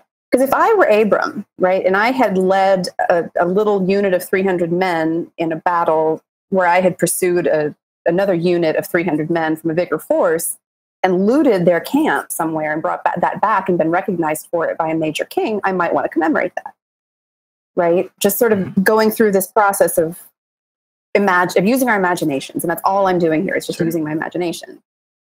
I might want to commemorate it. That's one if. Right? The next if would be, okay, well, has anybody ever done that sort of thing? Has anybody ever taken a sortie, exaggerated its historical importance, and then used that greatly exaggerated story to sort of make a point about religion? Welcome and I to think all of those, Mesopotamian history. all of those conditions would have to be met in order for anyone to really consider your argument seriously. That would be my point. But that would be like if I were as a starting point. And I don't think it's necessarily an exercise that wouldn't be worth performing. You know, because this question of what kind of history might underlie a story. Why would people tell the story in the first place? Why would we want a story about Abram as the chosen one of God to look like an historical narrative in the first place is interesting to me. Yeah, I don't know about you guys. And by the way, let me interject real quick, Dr. Bryson. I was talking about I have an unhealthy obsession with the Sphinx, and I have a kind of out there theory about the Sphinx. So, and people ask me why I don't ask you about the question, and it's because out of respect that I don't want you to get any flack from the academic community. But I have enough respect for you not to ask my crazy conspiracy theory about the Sphinx. So that's what that was in reference to. Maggie, there's something was mentioned yesterday about a debate that might take place. I don't want to throw anything out there that shouldn't be thrown out there. But it was just the two people that were going to be debating. Sorry, Kyle, I don't know if I'm supposed to say this or not. Sorry. Oh, yeah, we talked about it. Yeah, we talked about it on. Oh, okay. All right. Yeah. So Kyle's debating somebody, and last I checked, he doesn't have a PhD in Egyptology. Not at all. This is for fun. Well, why are you debating him or her about that? Because it's like people. I've not to take away from this or anything, but it's an obsession I have, and this is not like a for serious debate. Neither one of us are professionals at all. We're just gonna present our case, and I just think that the Sphinx is older than what we claim. That's it. That's the extent of my my Sphinx claim. But anyway, back to Bernard. I'll be happy to talk to you about that, but right now it's Bernard's moment, right? Right, exactly. Okay, well that's exciting then. Okay, I wasn't gonna ask, but go ahead, Bernard. Bernard, let me ask you: how do you view? Let's just take the first 15 chapters, 17 chapters of Genesis. How do you view them as? What's the genre? Would you say? How do you view that? Well, I mean, for me, they're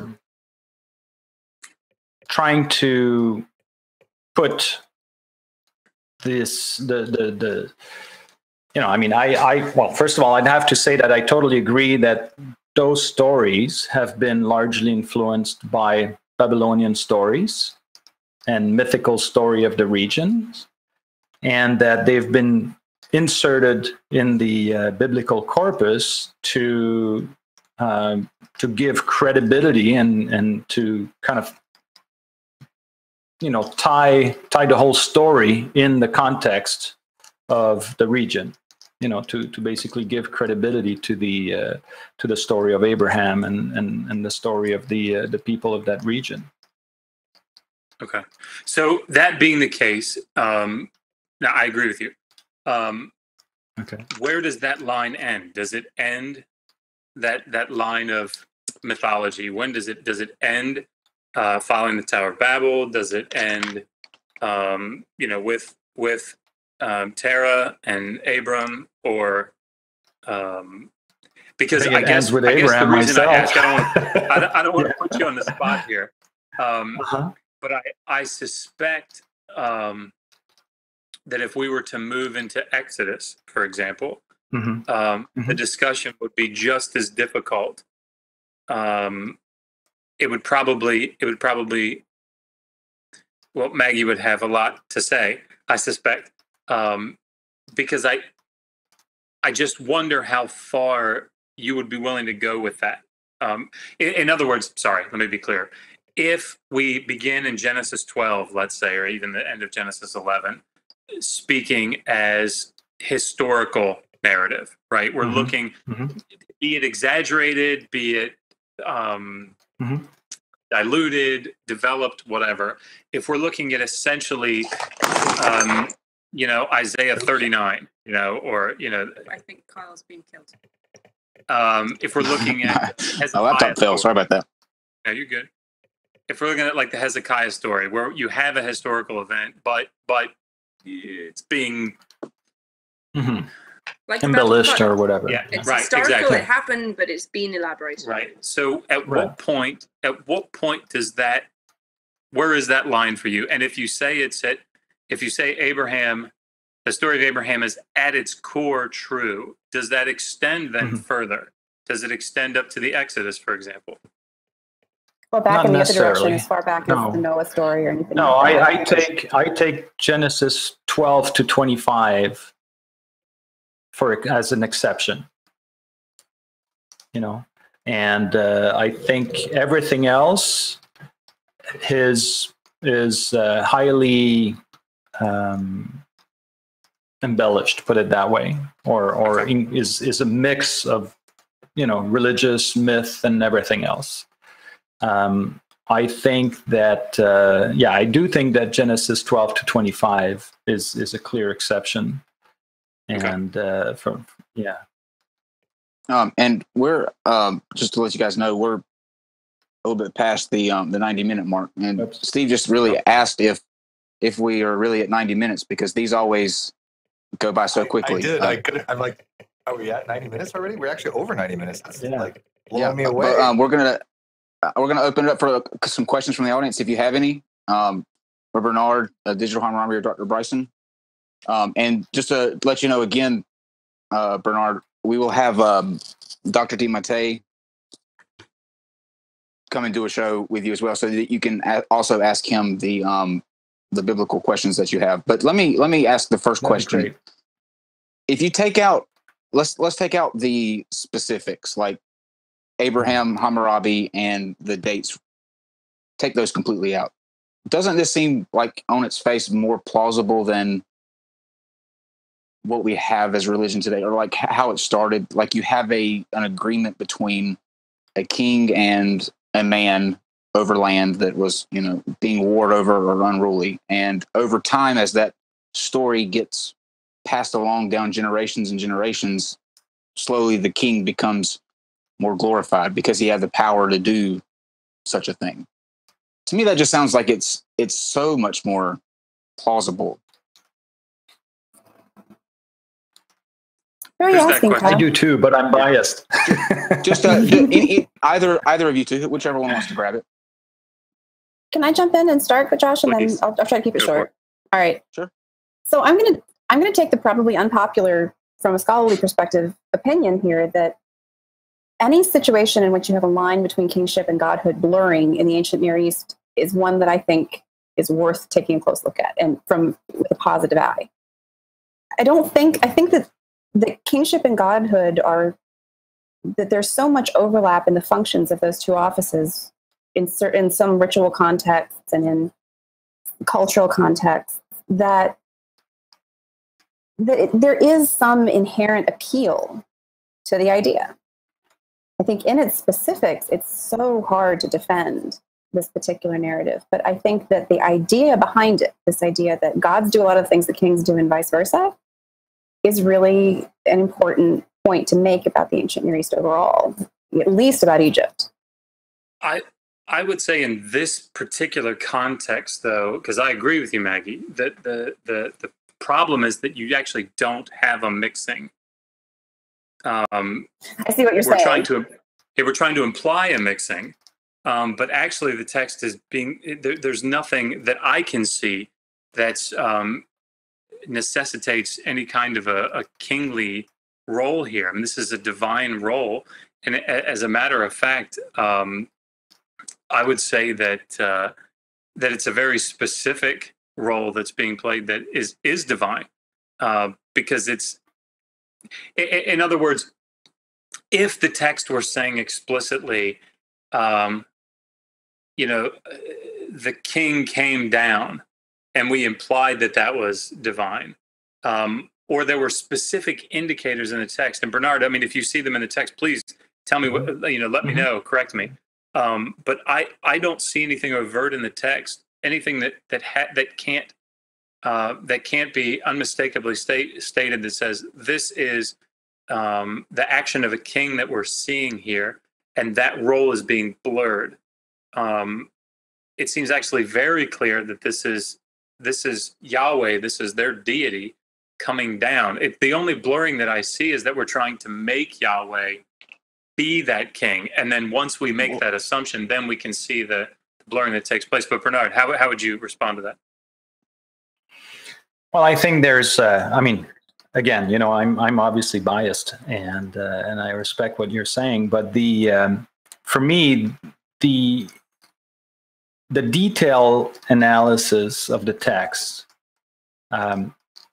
tells me that the story is a story of a mortal, and there's so many little details, like one of the example is just the birth of Isaac, and how, what I try to argue for in the book is that if you take Yahweh as a mortal, and you have Yahweh that visits Sarah in the tent, and 9 months later Isaac is born.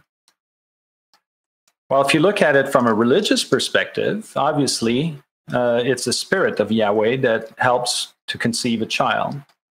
But if you imply that Yahweh is immortal, then obviously Yahweh becomes the genitor of Isaac and the father of Isaac, right? But how do you square that with the fact that anthropomorphism is sort of what they do? The fact I agree. that, well, let me get to it. Yeah, no problem. So if you look carefully in the text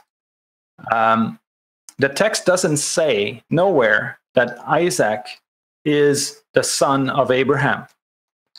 The text says that Isaac is the son that was given to Abraham, or is the son.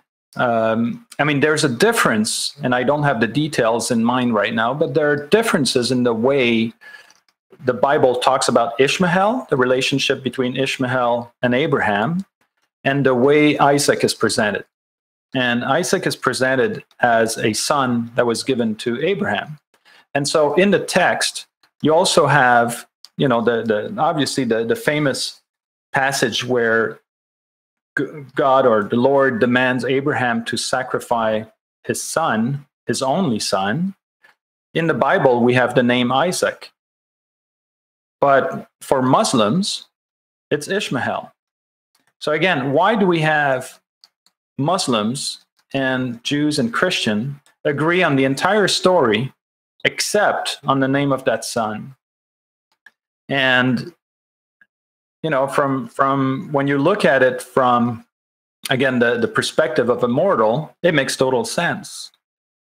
Because it doesn't make sense for the Lord to ask Abraham to sacrifice his own son if he fathered it, and it makes sense that Isaac then becomes the perfect son of the promise because he was fathered. Yeah.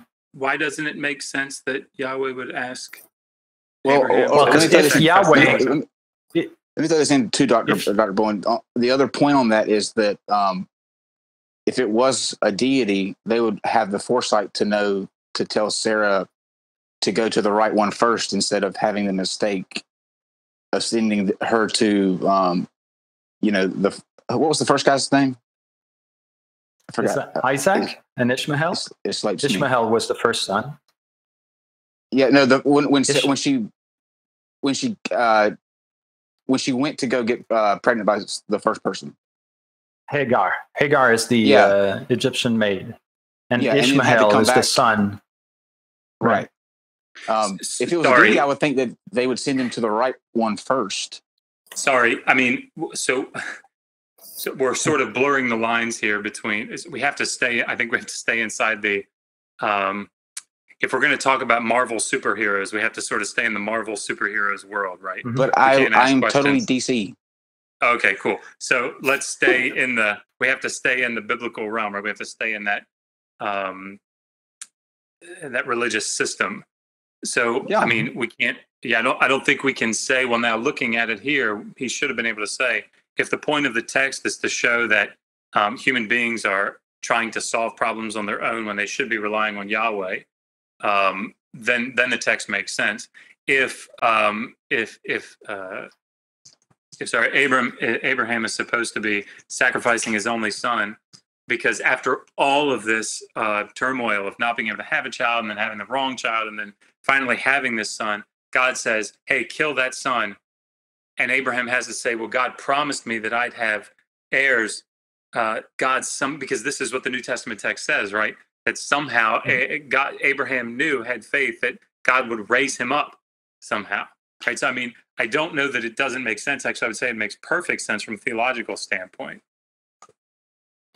Oh, I'm not saying that the theological interpretation doesn't make sense. I mean, if it didn't make sense, he would not have survived for so many years. What I'm arguing is that where does the difference between Ishmael and Isaac? Because for Muslims believe and claim that Ishmael is the son that was going to be sacrificed. And Jews and Christians claim it's Isaac, and the Bible says Isaac.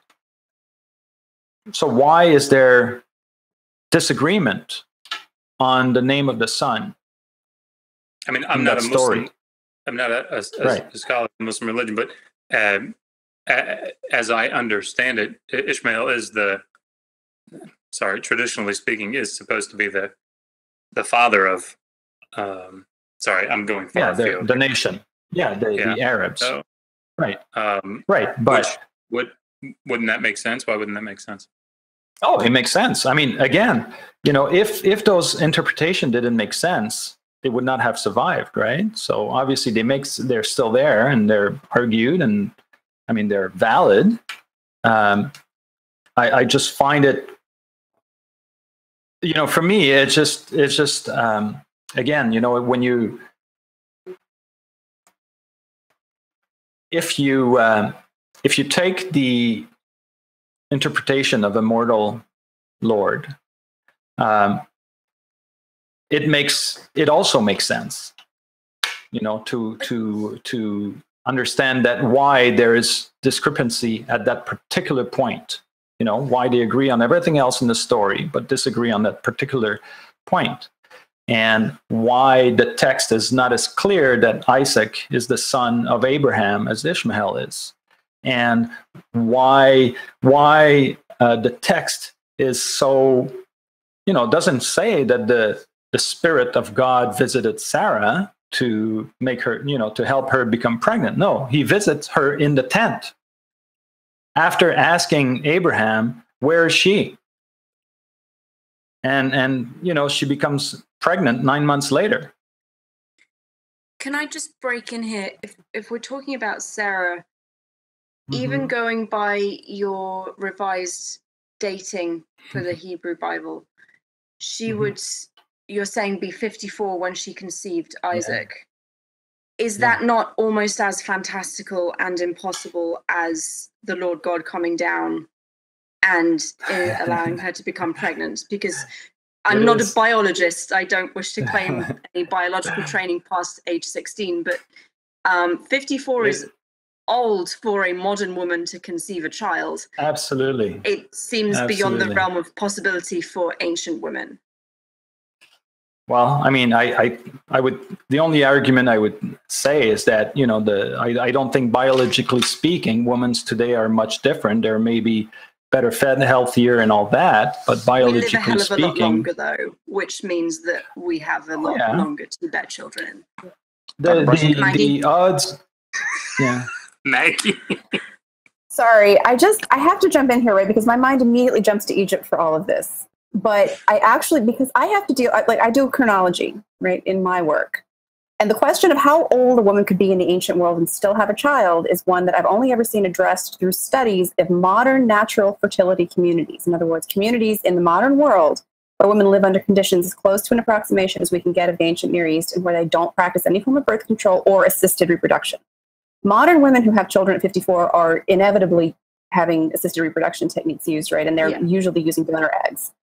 In the studies that have been done of women under the same conditions or as close to the same conditions as we might be able to get to what might have been going on in the ancient Near East, the oldest would be that women usually conceive a child is in their early to mid 40s. And it drops to 0 after about 45. So those are the data that I've seen. Mm-hmm. Just to sort of weigh in on Megan, to support Megan with a datum. And I could give you that citation if you wanted it. It's the only one I could find off the, when I was doing that particular part of my research. But the question of how old somebody could be and still be the mother of another person is a question that you have to deal with a lot doing prosopography when it comes to the ancient world. So. Or occasionally it could be a completely made up story too. I mean, from the Bible, it could be just a way of painting a picture, like allegory. So, I mean, it's hard to tell on that point. I mean, I don't know how you settle that. There's no way to settle that, actually. It's all conjecture. It's bigger on the inside. I mean, I think we all agree. Yeah. Oops, sorry. I was just going to ask Steve if there were any questions from the live chat. Did you have something you want to add on that, Vern? Well, I think maybe the only thing I would say, and again, I won't dispute that, and it's a fact that I'm also struggling with. The only thing we can attest is that the tradition remembers this event as being almost a miracle that Sarah gave birth at that age. Not almost. Literally a miracle. It remembers it as a divinely caused. That's the word I'm looking for. All you have to be is a few years off in the actual age and then posit. You can come up with all kinds of contingents, like all kinds of ways to make it kind of work, right? Like you say, well, they said 54, really she was like 47, and it really was a miracle, but it happened. A few decades here and there, right?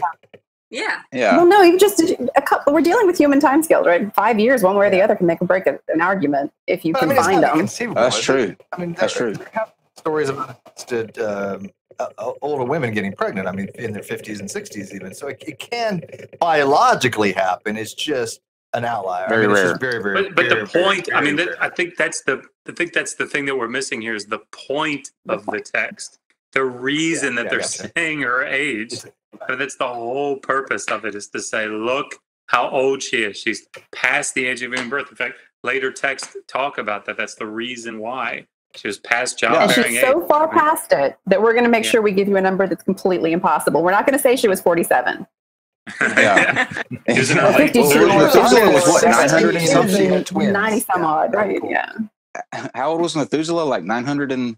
969 when he died. Yeah. I would About as not old as I feel in the morning. I would not want to live that long. Anyway, Steve, what questions do we have from the... Okay, and I gotta tell you, the amount of profundity in this hangout is way beyond my ability to even get. I'm loving this, but mine too, and I read the book. I've just been trying to... I'm not even going to try to even front that I'm just woefully confused, but it's highly interesting and entertaining. But by the way, the people have asked about your book. The book is in the video description, so if you guys want to go buy that, it's in the video. You should. It's a good read. Yeah, you should. It's fun read. A Yeah. lot of people asked about it, so there you go. So the link is there. Okay, let's see where to start on some of these questions. One question: is there any consensus of how long these stories were passed orally before they were actually written down? My stance be a lot more is specific. Sorry, go ahead. Well, I mean, specifically with the Sarah story. or who's the question addressed to? Who should answer? Go ahead, Bernard. Okay. Well, that's another unpopular position I'm going to take, but I'm trying to argue that this text was not passed down orally and could not have been passed down orally. I'm using two arguments. One is the fact that if that text had been passed down orally, we would have lost the capability or the possibility of reading it the way I'm suggesting it should be read, because the details would have been lost. You know, the only reason we can give that alternative reading is because it was unknowingly passed down perfectly, or as close to perfection. I mean, there is some editorial comments to it, but I think the bulk of the text was passed down not knowing what was behind it. That's what I'm suggesting. Now, because there has been a number of studies on oral tradition and how reliable they are, and the conclusion is that they're relatively reliable for preserving the story within the contextual, within a cultural context, but they're terrible for details. You just lose all the details. That's what you would expect, right? So because of that, I do not believe. And again, I mean, the argument could go the other way. Dr. Bowen might suggest that, well, maybe they've been passed down orally, and it's by accident that you're able to do an alternative reading, and that's probably perfectly valid as well. I just think that the odds, and I'm suggesting I'm doing some analysis of the text to show that the use of the term Yahweh as an anthropomorphic character versus the use of Elohim as an anthropomorphic character, the probabilities that virtually all errors have been assigned to the anthropomorphic character, for me, support the idea of the text passed down in writing. And again, we know that, during the Bronze Age, text was available, writing was available in the Levant, but it was a state affair. It was for state affair. It was definitely not used for religious text initially, at least, or it was used for, we have text from Ugarit, but initially, and it required power and wealth to be able to write down those texts. You needed scripts, you needed schools, you needed knowledge, and all of that. Okay. So again, for me, the idea that it was not a religious text makes that possible. Okay. Next question. Are there any other examples in mythology in that region where the ruler of a group of people is a god rather than a king? That would be a good question for Dr. Bryson, since she specializes in kingship. Outside of Egypt, I'm not sure I could really speak to that, but within Egypt, as I said, there is a period in Egyptian history where a god begins to take on a lot of the functions of kingship in ritual and in literature. Okay. Bernard, did you want to? I think in Mesopotamia, the mythology generally portrays gods as like kings over the kings, but there's always a human.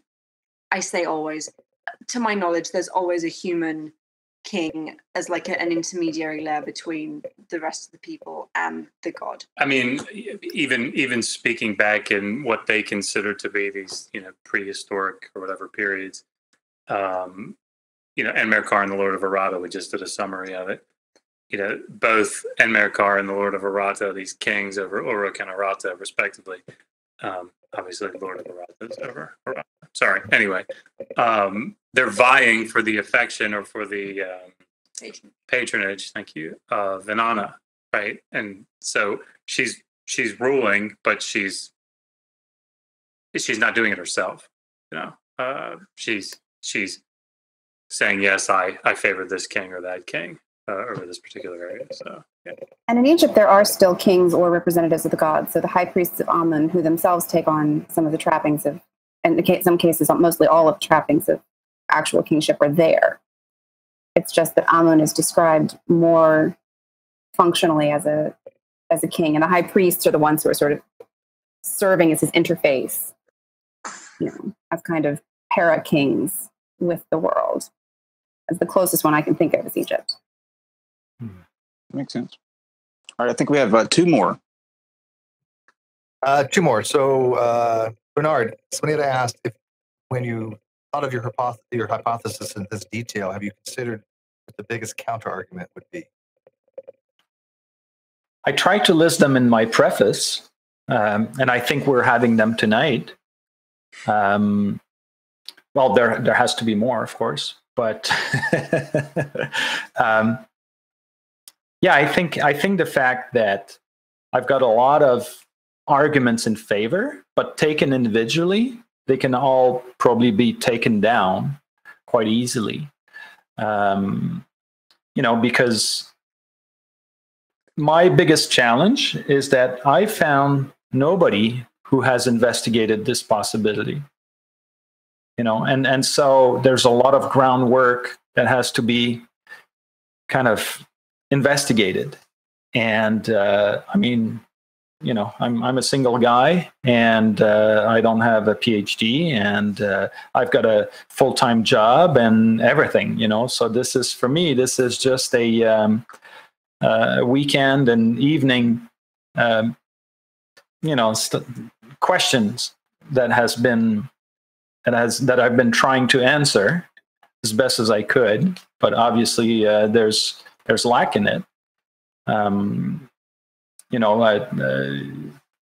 question again is this work? Because my only hope or my only objective is to reopen or open a possible question that some scholars might be interested to dig into. Because I'm not going to do this all by myself. I will say that if, for somebody to have a question like that, you put in a lot more work than what the average person would do when they have a question in that particular field. So, and I would say to show he's actually trying to do actual scholarly work. This is how you would approach it, would it not? Yep. Yeah. I would say help him out. It's tough doing this stuff. Go buy the book. And I mean that. Yeah, I really think, at least from the Mesopotamian history standpoint, I think it's a good synopsis. He lays out a pretty good synopsis of Mesopotamian history. So that in and of itself, I think, is a useful thing to have. And it's go buy it. Thank you. Excellent. All right, last one. One last question.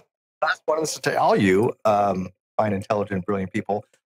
Somebody wants to know if you've tasted ancient Egyptian or Mesopotamian beer, and if so, which one was better? I haven't. They did make some and bottle it, and apparently our advisor tried it. Apparently, it tasted foul.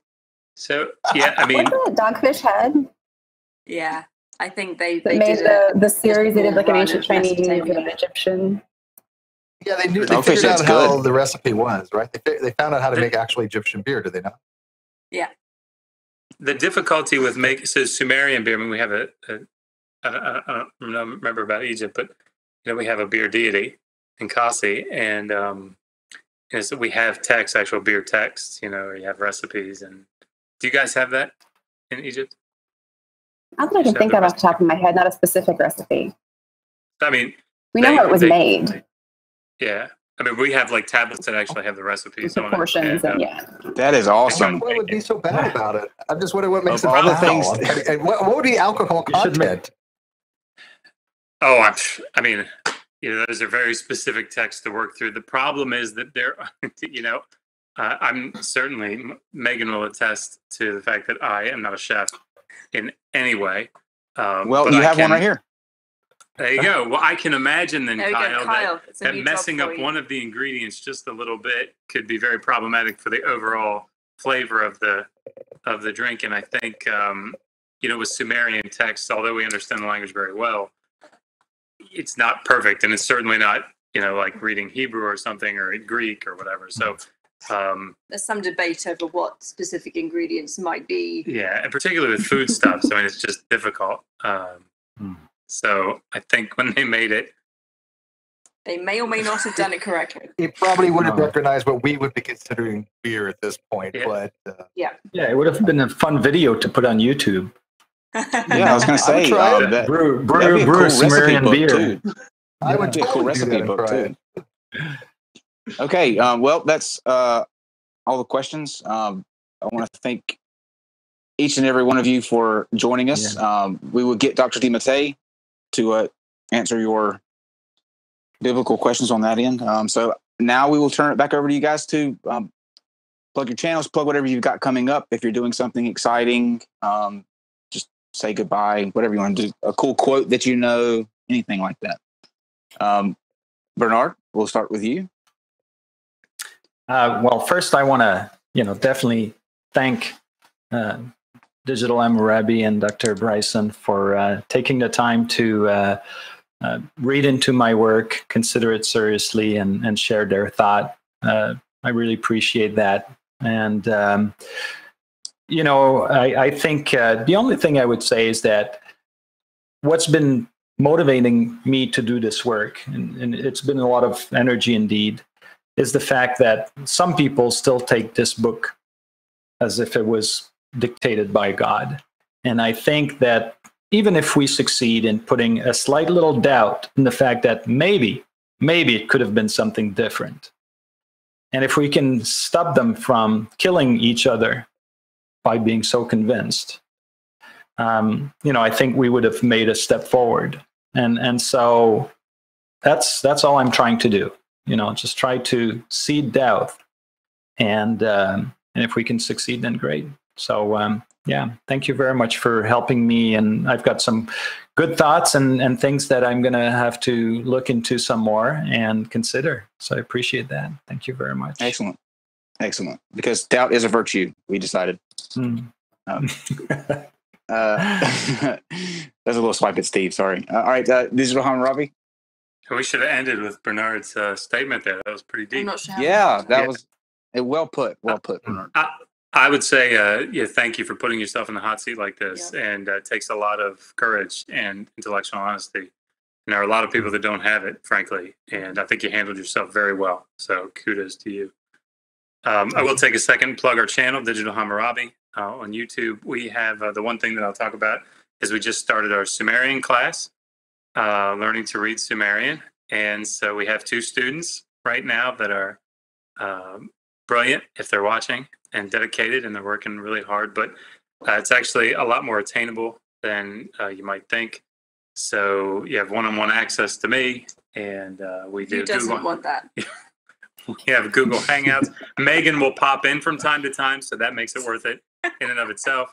But no, it's so email us, digitalhammurabi@gmail.com, or on Twitter, digihammurabi, I think with an underscore in between those two. Or see our YouTube channel, and I really appreciate. We're almost up to 400 followers now, thanks to you guys. I feel like proud parents, don't you, Steve? Yeah, It's like your fault. we've given birth to a channel. I hold the 2 of you directly We were just responsible. like the midwives. I mean, they go off, they do now. They have classes that they're teaching, and we're still over here arguing with flat earthers for half of the week. We're I mean, YouTube midwives. That's Yeah. so odd. We have to. We are so think proud our of life you. decisions there.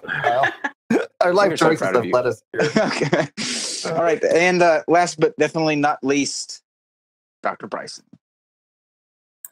I'm just gonna echo Josh and you guys by saying I really enjoyed reading your book, Bernard, and keep up the work. Keep doing it, and I am on board with your project. The less we fight, the less we fuss, the more we think, and the more we argue, the better. Excellent. Thank you. Thank you. And as you heard, next time we have Dr. Bryson with us, I will ask the question that you guys have been hounding me to ask her about the age of the Sphinx. He's fixated on this. I'm telling you.